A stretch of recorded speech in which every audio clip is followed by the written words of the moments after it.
Hello everyone, and welcome back to my channel. For those of you that are new, welcome. I'm Jasmine, but you can call me May May.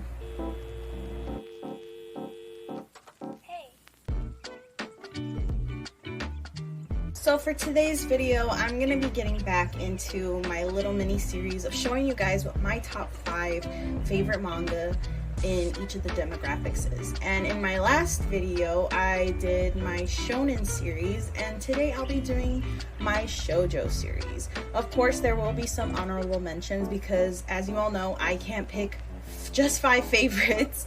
But yeah, let's get started.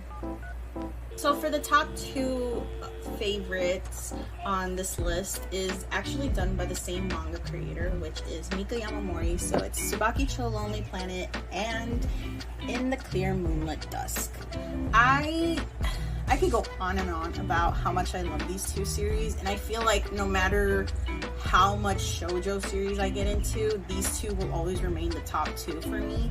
I think it has a lot to do with Mika Yamamori sensei. She is by far my favorite mangaka, and honestly, I can't get enough of her series. As many of you probably noticed in my collection video, I have these 2 series, but I do not have Daytime Shooting Star. I don't know what it is. I read it first online a while back ago, and it caught my attention, but there were some aspects of the story that I didn't necessarily like, and I don't know, it just really put me off. And then when I did a reread of it a second time, I really had a hard time getting through chapters 1 and 2. So I think I will never pick up that series by her. I don't know why.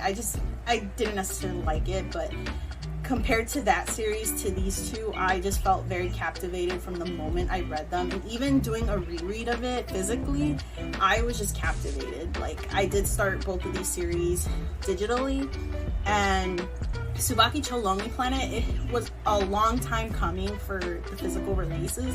I was just like, how are you gonna release Daytime Shooting Star but not Tsubakicho Lonely Planet? Like, how are you gonna do that? Like, ugh, I was so frustrated. And when it was announced that it was going to be physically released, I was so happy, and I was like, yes, I'm going to pre-order that right away. And of course, at the same time as Tsubakicho Lonely Planet was announced to be physically released, In the Clear Moonlit Dusk was also announced. So I was excited twice as much. And yeah, these are 2 of my favorites, my top 2 in the shoujo genre, or demographic, should I say. And yeah, for the next series I'll be talking about, which will be my number 3 favorite shoujo series of all time. I feel like with Tsubakicho Lonely Planet and In the Clear Moonlit Dusk, this will remain in my top 3, and that series is Yona of the Dawn. So all of you already know my journey with Yona of the Dawn. Around this time last year, I only had about volumes 1 through 4, and literally all the other earlier volumes were literally non-existent. And I was really thinking about unhauling this series because I was like, okay, I'm gonna be stuck at volume 1 through 4 for who knows how long. And thankfully, earlier this year, the reprints for the series started coming out, and I was able to get volumes 5 all the way to volume 38 at the time, and I was able to get all caught up to date. And honestly, I'm so glad that I did not unhaul this series because it by far became one of my top 3, and I just love it so much. If you haven't read it, and I know many of you have had the same problem as me where most of all the earlier volumes were practically non-existent, but luckily with the reprints you guys might be able to get all of them now. So please get into this series, and you're going to love it. So the next series I'm going to be talking about is one of the manga series that I started collecting physically alongside Bleach, and that series is Nana. So I love this story. Like, every time I love it, but it can be very heart-wrenching at times. I definitely, you know, when I read it for the first time, and even when I watched the manga, like, I felt like my heart was being ripped out of my chest because of how like I said, very heart-wrenching this series is, but overall it's a very good series, and it was actually one of the first works of Aizawa that I got into, and unfortunately this series has been on hiatus for more than 10 years, which is even more devastating while reading and heart-wrenching, because you know that up to a certain point it's basically going to be kind of the end. So I really hope, you know, I know she went on hiatus with this series because of health reasons, and I really hope, you know, obviously pay attention to her health first and foremost, but you know, I do have that hope that she'll come back and finish up the series, at least give it an ending, because I know online it goes a little farther than the physical releases, but the physical release, you're left with such a cliffhanger. It just has you wanting more. And yeah, I really hope, like, you know, as long as her health is good, I really hope one day she'll just think of like picking up the series back from where she left off, and you know, just at least finishing the story. I would really love that.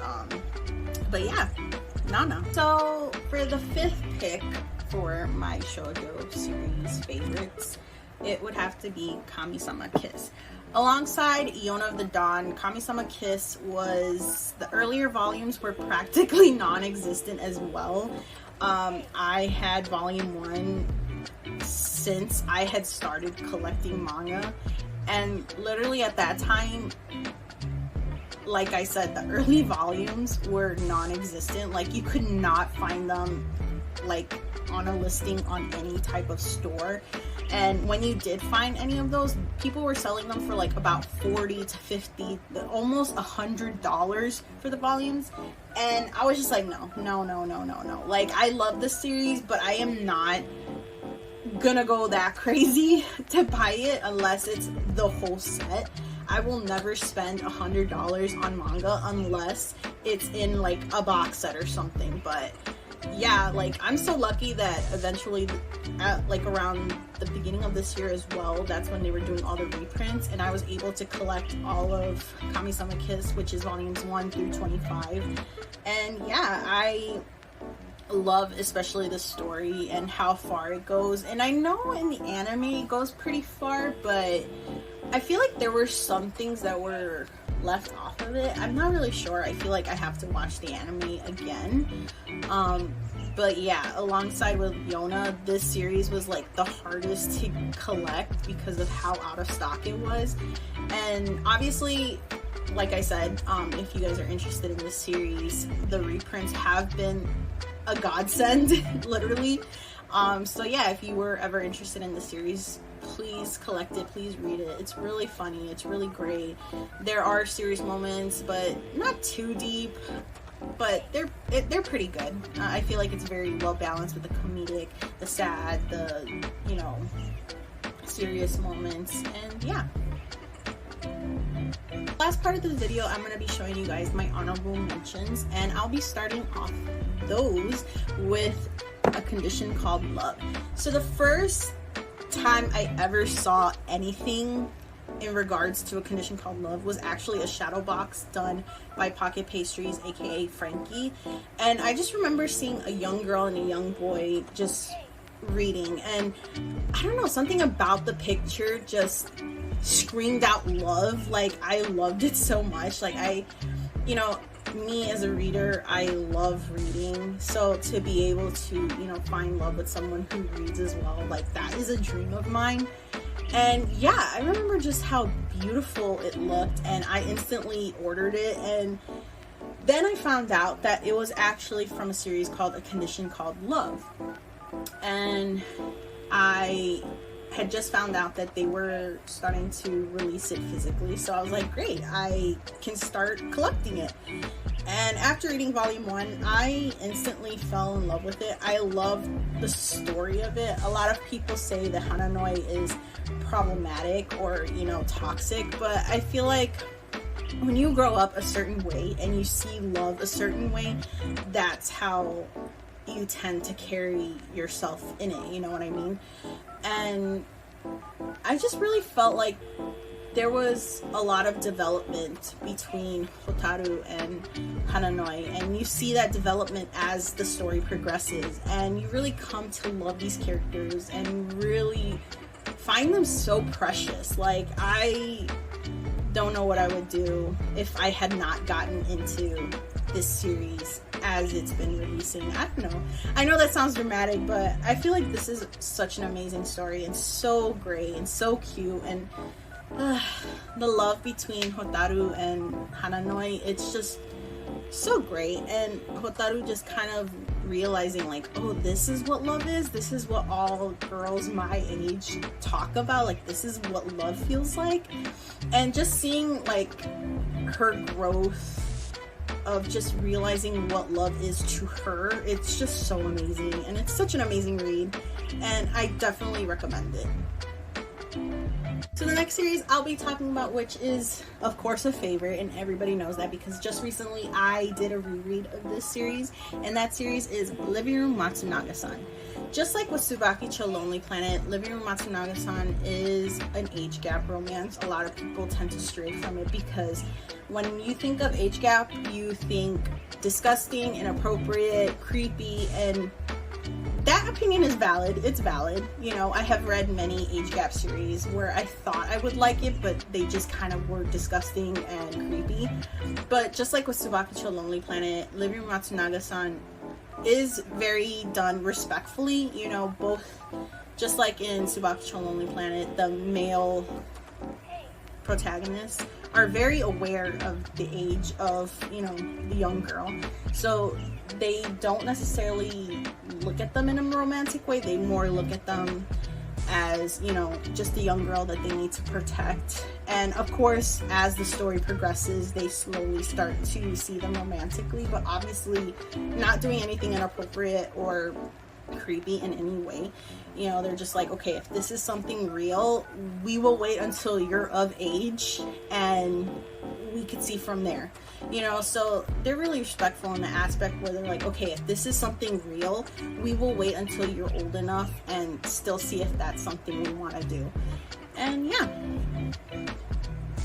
So for the last honorable mention, which is a shoujo despite its, you know, way that it's carried, it is rather darker than most of the shoujo series that I have, and that series is Requiem of the Rose King. So this, as anyone knows, is the darkest shoujo series I think I have in my series collection. But yeah, I really loved the art of this series. I remember going on Twitter and just seeing a panel of Richard, and I was just so mesmerized by it that I was just like, okay, what series is this? And then obviously found out that they were physically releasing the series, and I just started collecting it. I did start collecting it when they were already on volume, I believe, 10. So I didn't really start collecting it until like later on. But I really love like how historical it feels. It feels very Game of Thrones. Like it has like that vibe, and like the drama, the betrayal, you know, the kind of sexual tension, I guess. It had all the feels of like Game of Thrones, but in this series, and I just love it. And I don't know what it is about dark series. They're just so captivating and so great. Like, I just love it. And yeah. Those were my top 5 favorite shoujo series, plus some honorable mentions. And yeah, I love all of these series. Like I said, it's very hard to choose favorites, so I decided to do this little mini series of showing you guys my favorite manga and each of the demographics, which I feel is a lot easier, and I really feel like I'm not betraying any of my favorites in any type of way. But yeah, like I said, like every series in my manga collection are my favorites. Of course, when it comes to my top 3, top 5, it's mostly changing, but like I said, the top 3 in this video will always remain the same unless something changes, I guess. But yeah, I hope you guys enjoyed this video. Please let me know which one of the series that I mentioned is your favorite, or if there are any other shoujo series that are your favorite but I didn't mention in this video. Please let me know down in the comments, or you could DM me on Instagram or on TikTok, because I'm active on both TikTok and Instagram. But please, like, reach out to me, talk to me about your favorite series, what your favorite series are in either the shonen demographic, shoujo, seinen, josei demographic. Just let me know. Let's talk. Let's be friends, you know. And I really hope you enjoy this video, and thank you so much if you've watched all the way to the end. Please leave a like, obviously comment if you'd like, subscribe, push the bell notification button so that you can be notified when I upload next. And yeah, I hope you guys have an amazing day, and I'll see you next time. Bye.